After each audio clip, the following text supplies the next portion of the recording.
Hey, do you wanna know a secret? Well, you're in luck. For only $99, today you can get... I'm just joking. This is Victor, there are some cute pets down there, and what you might not know is that those pets are hiding something. It's a whiteboard, and on that whiteboard I'm usually keeping a score. And this is going to be what I'm calling the procrastination game. And the things are pretty easy, so let's get straight into it. It's based on gamification and on real-life video games. So it's a game that I'm playing with myself to become slightly better, to become slightly more productive. I got this idea first after I listened to some tapes, some motivational tapes, and I understood that, hey, you know what, if I want to take action, I have to keep myself accountable. That's how I created this score. So on one side of it, I've got procrastination. That's the one in red, the negative one, and the score on a daily basis, it can get from 0 to -5. And on the other hand, I got power to action. And I know it sounds cringe, okay? You can rename those however you want. But for me, power to action goes from 0 to 5. And you can see both of those have a limit of 5 in absolute terms, which means if a day is incredible, it blows my mind, it's probably a 5. If it's terrible, something tragic happens, it's a -5. So that's because I don't want to work out with numbers which are way too large. And now it depends on how you want to think of it. You can think of it on a monthly basis and then reset the counter. Or you can think of it as CGP Grey was at some point discussing in terms of season. So let's say this is the season of learning, or this is the season of improving yourself. And in this season you have 3 months, and in those 3 months you count your score, and at the end of it you see how many points you got, right? If it's positive, well, you took action more than you procrastinated. Why is it important? Well, we kind of become accustomed to leave things for another day. It's very easy to say, I will do it tomorrow. And it's also very easy to take your mind off things. We have so many ways in which we can procrastinate now. And just as a side note, procrastination is a story as old as times. Ancient philosophers, they were talking about procrastinating. The Greek philosophers, they were talking about it. Plato was talking about it. I'm telling you this because people used to procrastinate even when they didn't have computers or social media, or they didn't have all of the quality of life things that we have right now. We can procrastinate in so many ways. Netflix didn't exist, but they could procrastinate by going on a walk, or by doing something that cleaning their house, or I don't know, having a talk on a topic that did not help in the research. Why do I want to stop procrastinating? So I want to be more focused. I want to be in the state of flow. I want to achieve more things in a smaller time period because I want to do more things. I want to have the depth of experiences, right? I don't want to pigeonhole myself into just one experience. And if you're not in a state of flow, the things that you are working on take much longer than what you would expect. And being in a state of focus, if you break it, it's again very hard to come back to it. So it's great not to procrastinate, to just crack on with things and not be distracted. Another thing that helps is the old memento mori, and we spoke about that in the past. Maybe we'll speak in the future, but it's not the time. But to briefly state it, we never know when our time ends, and I think we all have plans for what we want to achieve. So we should start achieving them today. Sometimes that's hard because usually the things that you want to achieve are quite tough to do, and sometimes those things have pain associated with them. So that brings another layer of difficulty when starting with things. And it's very easy to catch yourself procrastinating, but it's hard to break that habit because you're saying, you know, I will start in 10 minutes. When it's 2, I will start. When it's 2:30, I will start. When it's 3, okay, now I want to eat something, so I cannot start right now. How about I will start on that script at 5 p.m. and things just trickle down, and you end up at 9 p.m. Having a deadline at 11, and you are worried out of your mind. So I really don't appreciate that in my life, and that's why I want to procrastinate less and do more, and just do more of the things that make me happy, that makes me feel alive. Let's go back to the system. Because I think you know why you don't want to procrastinate. I will assume that because you are here, you know that you start things and maybe you do not finish them, or maybe you want to start more things, or maybe you need better plans, maybe you need a better way to keep yourself accountable. So this is a very simple method and it takes 5 minutes. You do it at 11 p.m. each day. And just to reiterate here, it's very important. This is a method of tracking my hours which are, let's say, free, okay? Because again, if I would track all of my 24 hours, that would be silly. So I only have a window of 6 hours in which I can do something that I want. And if I split them, let's say 4 with 2 or 5 with 1, so 5 hours of work and 1 hour of leisure, or 4 hours of work and 2 hours of Netflix, then for me that's a great balance. You have to find your own balance. As I said, you have procrastination and you have the power, and you think for 5 minutes how your day went. You can even verbalize it if it feels like it's helping you. For me, let's say exercise is a big one. So if I don't exercise during that day, I get -1 point. If I do, I get +1 point. And you can kind of see where those things are going.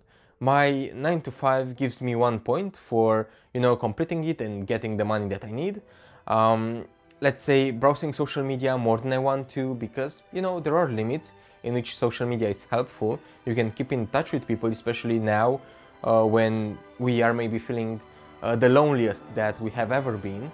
And it's very helpful to keep in touch with people.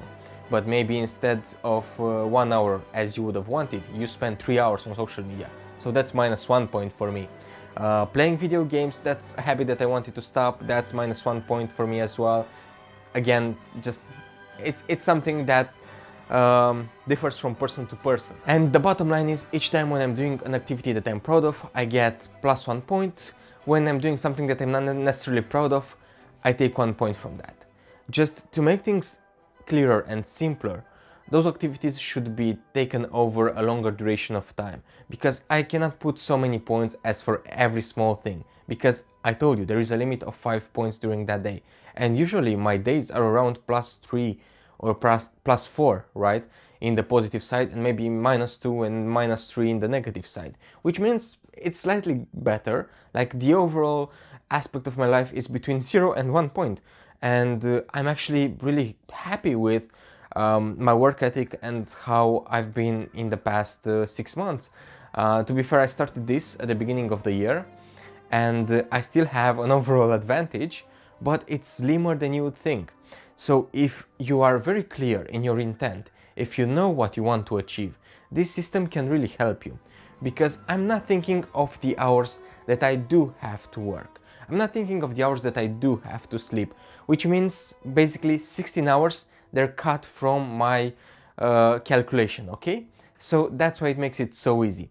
I get 8 hours left after I take sleeping and working. And maybe if I take off the food and showers and whatnot, taking care of myself, that leaves me with maybe 6 hours in which I can achieve things, right? So how am I spending those 6 hours? If I have 3 positive hours, then it can be a +3, and if 2 of them are kind of meh, then maybe I don't get any points for those, right? It's good to have some downtime, but maybe 1 hour I spend playing a video game, so I'm subtracting 1 point, and overall for that day I get a +2. This system is it doesn't have any hard lines, okay? It's something that you kind of learn to do with yourself.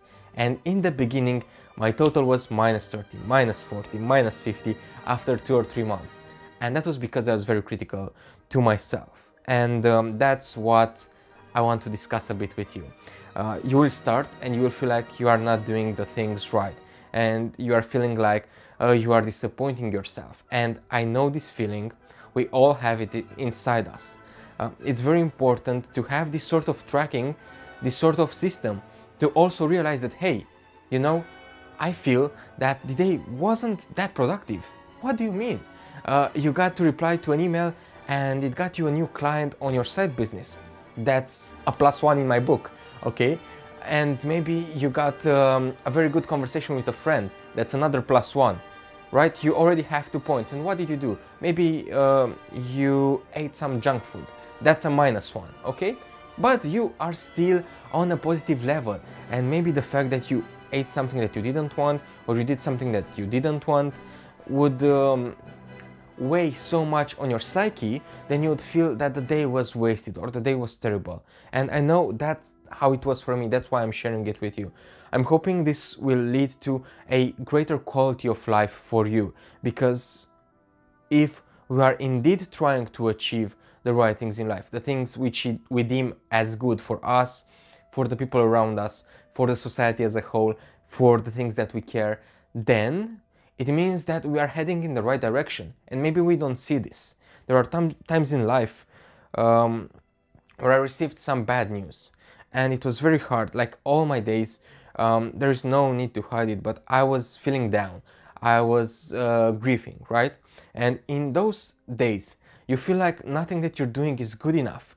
But I had some major successes back then, and I realized, you know what? Hey, I'm doing a good job. I'm doing quite well on that side of my life. So while I cannot necessarily celebrate, I can be grateful for the beautiful things in my life, even when some things are going wrong. So this is an incredible easy system.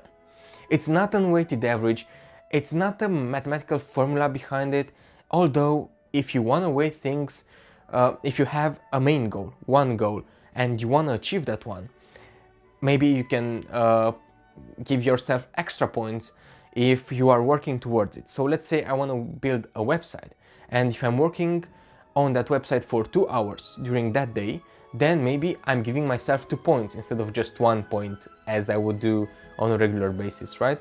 Maybe if there's something that I want to stop doing, I want to stop smoking. If I haven't smoked during that day, I will give myself a point or 2 points, or how many points I feel it's necessary. If I have a huge problem with that, there is no issue in putting the maximum amount of points in just one single task. It's just a process for you to become comfortable with the person that you are trying to be, and to have a way of accountability. You're not sharing this necessarily with the world. You're not sharing your thinking or how you are giving yourself those points, but you can still think that you are accountable to that board and to your own self. Because if you are lying to yourself, that's where the trust is breached the first. Like you cannot even have the notion of trust if you do not trust in what you're telling yourself. If you are saying, hey, I will work for 6 hours and then I want to relax for 2 hours, if you keep working after those 6 hours, you will start to find that you are not trusting yourself anymore. You will be like, hey, I was a tyrant with myself. I didn't allow myself that room to wind down because I kind of accomplished what I wanted. It's impossible to just be firing on all cylinders for a long period of time. It's not good for your health, and I wish more people would normalize talking about this. If you're a high achiever, if you want to do amazing things in life, and I think we all are, then you have this feeling that you are never doing enough. At some point that becomes unhealthy, and that stresses you out, and that's how different diseases come into being. If you feel like I'm full of BS, then please just look into the effect of stress. Like, the effect of stress on us are worse than we can even imagine. And I'm hoping this will alleviate a bit of that stress. So again, simple system. You get those numbers, you get, maybe it's Monday, you get a +3 and a -2, your total is 1. Then on Tuesday, your total is 0. On Wednesday, you had a bad day, it was -2. On Thursday, you have a +2. On Friday, you have another +1. And during weekends, it was flat, right? Just 0. And then the overall of your week is +2. Or maybe, you know, the numbers, again, are different. You can get at most a +25. Which is almost impossible. I mean, it's impossible not to sleep at least once during that week. And you can get a -25, which is again impossible, because there is at least a tiny thing that you have done correctly during that week.